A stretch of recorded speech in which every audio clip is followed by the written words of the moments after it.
La station France Inter a été piratée hier soir dans l'Est parisien. Écran noir pour les 11 chaînes de TV5 Monde. Soyez les bienvenus, c'est une attaque informatique sans précédent. Des cyberpirates se sont introduits dans des systèmes d'ordinateurs. Des hackers ont attaqué la société Kaseya ce week-end, paralysant plus de 1000 entreprises dans le pays. Venir ce matin sur la cyberattaque qui a frappé et paralysé l'oléoduc Colonial.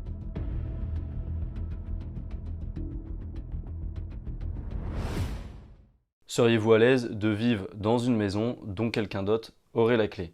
Ou encore qu'un tunnel souterrain mènerait directement votre maison vers un parc public? Ou encore que les fenêtres ne pourraient pas se fermer complètement?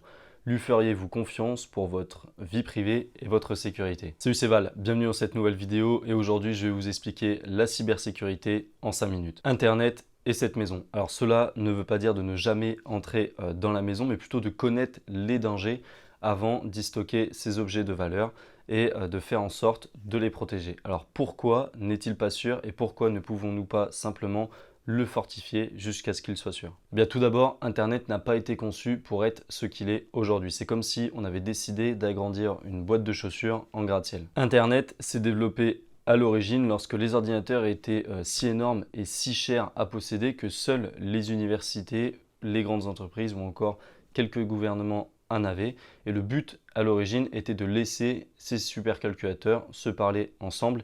Et une fois que ça a été possible pour deux ordinateurs, on a créé ce que l'on appelle un réseau qui a permis l'échange de l'information. Le réseau s'est progressivement développé jusqu'à l'apparition des ordinateurs personnels dans les années 1980, puis il a explosé. Les gens ne se parlaient plus seulement, mais échangeaient de l'argent, jouaient à des jeux, ils lisaient les actualités, faisaient du shopping et faisaient tout ce que nous associons aujourd'hui à Internet. D'autres appareils ont également commencé à rejoindre le réseau. Je parle notamment des téléphones, des voitures, des réfrigérateurs ou encore des centrales électriques.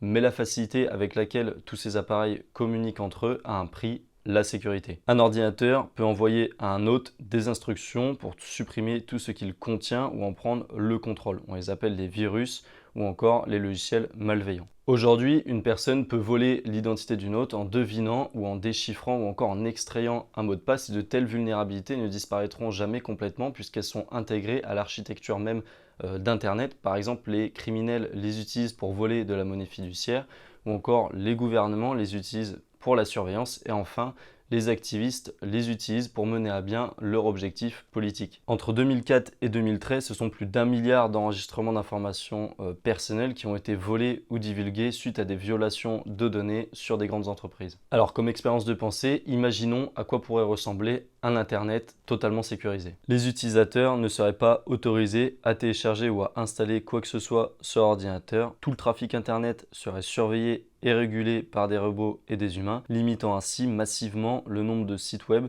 que vous pourriez visiter. Pour vous connecter à un site web, vous devriez saisir un mot de passe 200 caractères ou encore soumettre une biodata. Les serveurs qui détiennent les données seraient conservés dans des forteresses lourdement armées sur la Lune. Et même avec toutes ces protections en place, un pirate informatique intelligent trouverait presque certainement un moyen d'y entrer. La bonne nouvelle est que même avec notre Internet défectueux, il y a des choses simples que nous pouvons mettre en place dès aujourd'hui pour nous protéger. Et d'ailleurs, à ce propos, il y a énormément de personnes qui sont engagées à rendre notre Internet plus sûr. Et je vous renvoie notamment vers le Cyber Institut où vous trouverez des cours, des articles et des formations qui vous permettront de vous former aux fondamentaux de l'informatique et à la cybersécurité en général. La cybersécurité est souvent vécue comme une contrainte alors qu'en fait c'est une composante essentielle de la partie métier. Pour une entreprise, le business se fait par les services, un juste prix, mais également et surtout par la confiance du client, et la cyber s'inscrit parfaitement dans cette composante confiance. Les services et les prix sont ajustables,